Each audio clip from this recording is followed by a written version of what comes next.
करण्यासाठी ती दिवस रात्र कष्ट करत असते, पण त्या मुलाला त्याच्या आईच्या कष्टाचं काहीच वाटत नाही. ती त्याच्यासाठी खूप राबायची, पण मुलगा तिचा नेहमी तिरस्कार करायचा. तिला एक डोळा असल्याने ती खूप खुश दिसायची. त्यामुळे त्या मुलाला त्याची आई अजिबात आवडायची नाही. तो तिला म्हणायचा, काम करतेस ते काय उपकार करतेस का?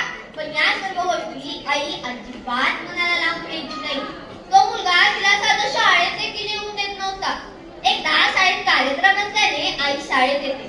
आपल्या आईला शाळेत आलेलं पाहून मुलगा तोंड लपवतो. घरी आल्यावर मुलगा आईला खूप रागवतो. म्हणतो, कशाला आली होतीस शाळेत? सांगितलेलं ना मी येऊ नको म्हणून. कशाला आली होतीस? हा, मला अजिबात आवडत नाही. मला तुझी खूप लाज वाटते. आता मी उद्या माझ्या मित्रांपाशी कसं जाऊ? ते मला खूप चिडवतील. तुला एक डोळा का नाही?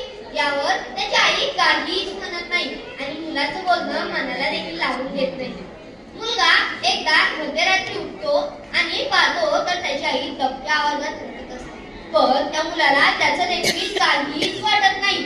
खूप वर्ष उठून गेली. मुलगा उच्च शिक्षण घेण्यासाठी शहरात जातो. त्याचे उच्च शिक्षण पूर्ण करून चांगल्या नोकरीला लागतो. तिथल्याच एका सुंदर मुलीशी तो लग्न करतो. त्याला 2 मुले होतात. काही दिवसांनी आईला मुलाबद्दल समजते आणि आपल्याला 2 नातवंड आहेत हे देखील तिला समजते. नातवंडांना पाहण्यासाठी ती शहरी जाते. मुलाच्या घरापाशी आल्यावर ती दाराची बेल वाजवते. नात दार उघडते. एका डोळ्याच्या बाईला पाहून नात घाबरते आणि घरात पळून जाते. मुलगा बाहेर येतो.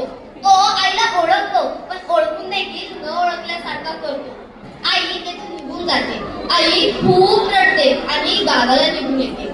काही वर्षांनंतर शाळेत स्नेहसंमेलनाचा कार्यक्रम असल्याने मुलगा गावी येतो. कार्यक्रम पार पडल्यावर मुलाची पावले नकळत घराकडे वळतात. घरापाशी आल्यावर तो पाहतो तर दाराला कुलूप असते. तो शेजारच्यावर विचारतो की आई कुठे गेली आहे. तेव्हा शेजारची बाई आईने लिहिलेलं एक पत्र त्याला देते. त्या पत्रात आईने लिहिलेलं असतं की, बाळा मी खूप आयुष्य जगले. मला एक डोळा नाही, त्यामुळे तुला मी आवडत नाही. मग तुला मी आवडत नाही तर यापुढे तुला कधीही भेटणार नाही. बाळा तू माझा जीव आहे आणि तू मला एकदा लहानपणी विचारलेलंस की तुला एक डोळा का नाही. तू खूप लहान होता त्यामुळे मी काहीच म्हणले नाही.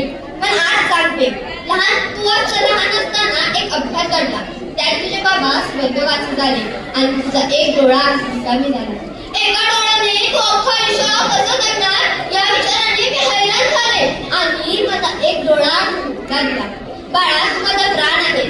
माझा तुझ्यावर खूप जीव आहे. माझं तुझ्यावर खूप प्रेम आहे.